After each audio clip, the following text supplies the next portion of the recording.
அண்மை செய்தி. தூத்துக்குடி துப்பாக்கிச்சூடு சம்பவம் தொடர்பாக லஞ்ச ஒழிப்புத்துறைக்கு உயர்நீதிமன்றம் அவகாசம் வழங்கியிருக்கிறது.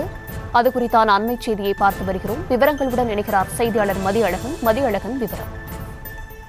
தூத்துக்குடி துப்பாக்கிச்சூடு சம்பவம் தொடர்பாக தாமாக முன்வந்து விசாரணை எடுத்த வழக்கு தேசிய மனித உரிமை ஆணையம் முடித்து வைத்தது.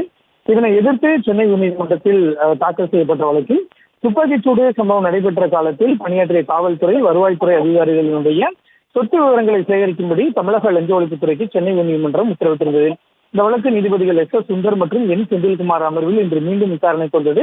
அப்பொழுது காவல்துறை, வருவாய்த்துறை அதிகாரிகளின் சொத்து விவரங்களை சேகரிப்பது குறித்த விசாரணை அறிக்கையை தாக்கல் செய்ய 3 மாத காலம் அவகாசம் வழங்க வேண்டும் என காவல்துறை தரப்பில் கோரப்பட்டது.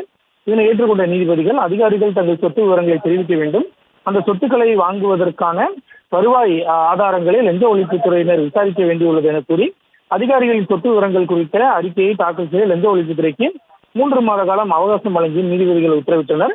லஞ்ச ஒழிப்புத்துறை விசாரணைக்கு அரசு செயலாளர் மற்றும் டிஜிபி ஆகியோர் முழு ஒத்துழைப்பை வழங்க வேண்டும் என்றும் நீதிபதிகள் உத்தரவிட்டிருக்கிறார்கள்.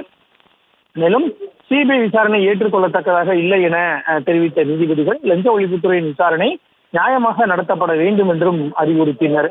உயிருக்கு பயந்து ஓடிய மக்கள் மீது துப்பாக்கிச்சூடு நடத்தியதை ஜீரணித்துக் கொள்ள முடியாது என்றும், இதுபோல இதற்கு முன் கேள்விப்பட்டதே இல்லை என்றும் தெரிவித்த நீதிபதிகள் எதிர்காலத்தில் இது போன்ற சம்பவங்கள் நடக்கக்கூடாது என்பதற்காகவே இந்த வழக்கை விசாரணைக்கு எடுத்துள்ளதாக குறிப்பிட்டனர். பாதிக்கப்பட்டவர்களுக்கு இழப்பீடு கொடுத்து வழக்கை முடித்து வைத்ததில் எப்படி நியாயம் என கேள்வி எழுப்பிய நீதிபதிகள் காவல்துறையினர் தங்கள் தவறை உணர வேண்டும் என்றும் குறிப்பிட்டனர். கடந்த 2009 முதல் 14ஆம் ஆண்டு வரை அனுமதியின்றி ஸ்டெர்லைட் தொழிற்சாலை செயல்பட்டு இருக்கிறது. ஒரு தனிநபரின் கட்டுப்பாட்டில் அரசு இயந்திரம் செல்வது சமூகத்துக்கு மோசமானது என்பதுதான் தங்களது கவலை எனவும், இப்போதும் அந்த தனிநபர்கள் மீது நடவடிக்கை எடுக்க முடியாது, அனுமதியின்றி தொழிற்சாலை செயல்பட்டது அரசுக்கு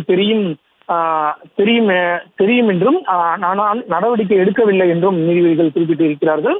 எல்லோரும் எங்கு இருந்தார்கள் எனவும் கேள்வி எழுப்பிய நீதிபதிகள் விசாரணையை 3 மாதங்களுக்கு ஒத்திவைத்தனர்.